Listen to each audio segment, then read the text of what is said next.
नमस्ते। आज की इस खास चर्चा में हम ईश्वरीय अनुभूति, विशेषकर भगवान शिव से जुड़े कुछ बेहद दिलचस्प पहलुओं को डिकोड करने वाले हैं। हम सिर्फ पुरानी पौराणिक कथाओं की बात नहीं करेंगे, बल्कि उनके पीछे छिपे साउंड फ्रीक्वेंसी के विज्ञान और आज के समय में इन तीर्थ यात्राओं के वास्तविक अनुभव को भी समझेंगे। तो चलिए सीधे विषय पर आते हैं। आज की हमारी रूपरेखा कुछ इस प्रकार है। पहले भक्ति की ताकत को समझेंगे, फिर एक बड़े पौराणिक युद्ध की कथा, उसके बाद पवित्र ध्वनियों का विज्ञान, वाइब्रेशन से होने वाले उपचार और आखिर में चलेंगे त्रियुगी नारायण की एक आधुनिक यात्रा पर। शुरुआत करते हैं हमारे पहले भाग से, भक्ति की शक्ति और स्वामी व सेवक का ये अनूठा रिश्ता। स्रोत में एक बहुत ही गहरी बात कही गई है। कल्पना कीजिए कि ब्रह्मांड का स्वामी खुद अपने ही भक्त का सेवक बन जाए। सुनने में थोड़ा हैरान करने वाला लगता है ना, लेकिन 14वीं सदी के महान कवि विद्यापति की कहानी बिल्कुल यही दर्शाती है।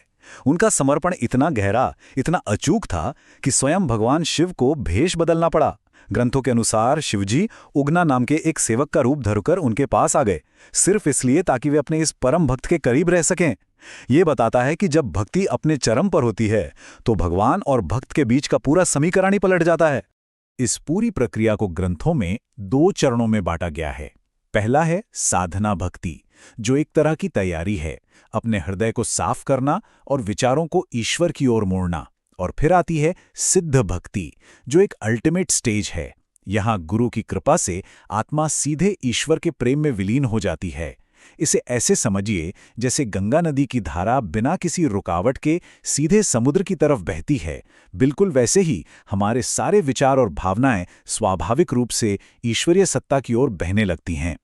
अब आगे बढ़ते हैं दूसरे भाग की ओर, एक ऐसा परम पौराणिक युद्ध जो इसी भक्ति के वजह से भड़क उठा था।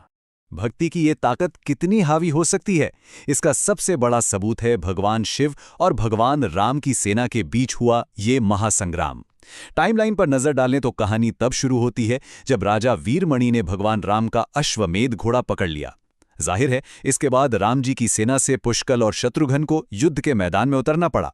लेकिन असली ट्विस्ट तब आता है जब भगवान शिव खुद इस युद्ध में राम जी की सेना के खिलाफ लड़ने आ गए।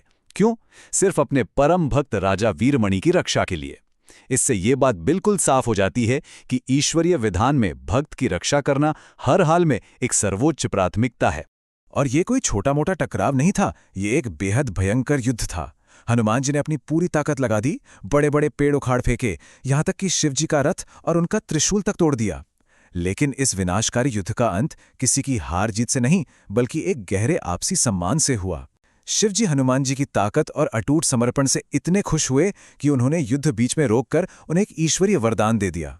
और उसी वरदान की मदद से हनुमान जी संजीवनी बूटी लाकर मूर्छित योद्धाओं को फिर से जीवित कर पाए।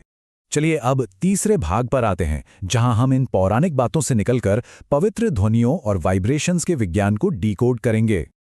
ये नंबर देखिए, 7.83। ये सिर्फ एक रैंडम नंबर नहीं है। विज्ञान इसे शुमान रेजोनेंस कहता है, यानी हमारी पृथ्वी के इलेक्ट्रोमैग्नेटिक हार्टबीट। और स्रोत सामग्री में जो सबसे हैरान करने वाला दावा है वो ये कि हमारे सबसे प्राचीन और पवित्र ओम मंत्र की सटीक फ्रीक्वेंसी भी ठीक 7.83 हर्ट्ज ही है। मतलब जब ये मंत्र जपा जाता है तो असल में इंसान खुद को सीधे पृथ्वी की इस प्राकृतिक धड़कन के साथ सिंक कर रहा होता है। इसे गहरी चेतना का एक सीधा प्रवेश द्वार माना गया है। और बात सिर्फ ओम तक सीमित नहीं है। यहां देखिए कैसे अलग अलग सिंगल सिलेबल बीज मंत्र शरीर के ऊर्जा केंद्रों यानी चक्रों से जुड़े हैं। हर एक अक्षर जैसे लम, वम, रम, इनका एक खास मकसद है। शरीर की ये चक्र पृथ्वी, जल, अग्नि जैसे अलग अलग तत्वों का प्रतिनिधित्व करते हैं। तो जब इन मंत्रों का उच्चारण होता है तो उनसे पैदा होने वाले वाइब्रेशंस सीधे हमारे शरीर के अंदर के इन तत्वों के साथ कनेक्ट करते हैं और उन्हें बैलेंस करते हैं। ये बिल्कुल एक इंस्ट्रूमेंट को ट्यून करने जैसा है। हमारा चौथा भाग इसी से जुड़ा है कि आखिर ये वाइब्रेशंस हीलिंग या उपचार में कैसे काम करते हैं। आइए समझते हैं।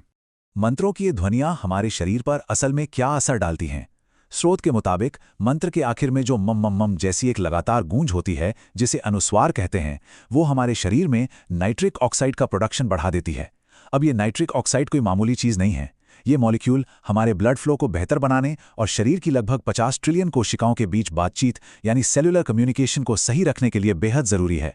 मतलब एक साधारण सी लगने वाली गूंज हमारी पूरी फिजियोलॉजी को बूस्ट कर सकती है। इसके अलावा कुछ और बेहद दिलचस्प वैज्ञानिक दावे किए गए हैं। स्रोत के अनुसार ये ध्वनि तरंगे एक खास तरह की स्केलर वेव की तरह काम करती हैं और हमारा मानव डीएनए सिर्फ एक जेनेटिक ब्लूप्रिंट तक सीमित नहीं है, बल्कि वो इन क्वांटम तरंगों को पकड़ने वाले एक एंटेना या ट्रांसीवर की तरह काम करता है। इन मंत्रों को जपने से हमारे न्यूरल चैनल्स साफ होते हैं और एंग्जाइटी कम होती है। और सबसे कमाल की बात तो यह है कि शंख की बनावट और हमारे कान के अंदर की बनावट दोनों में ही गणित का प्रसिद्ध फाइबोनाची सीक्वेंस पाया जाता है।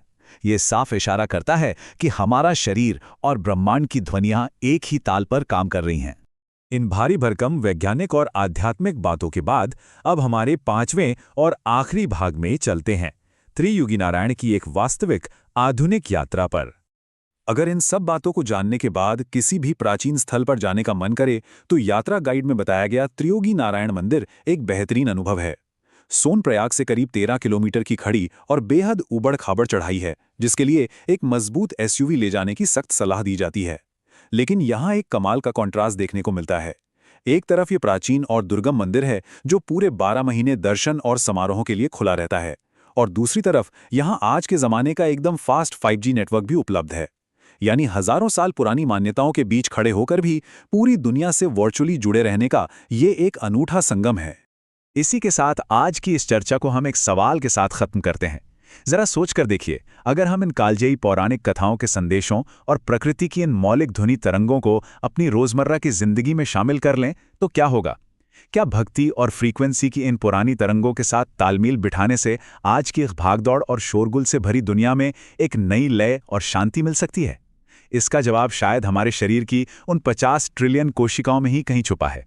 इस सफर में हमारे साथ जुड़ने के लिए बहुत बहुत धन्यवाद।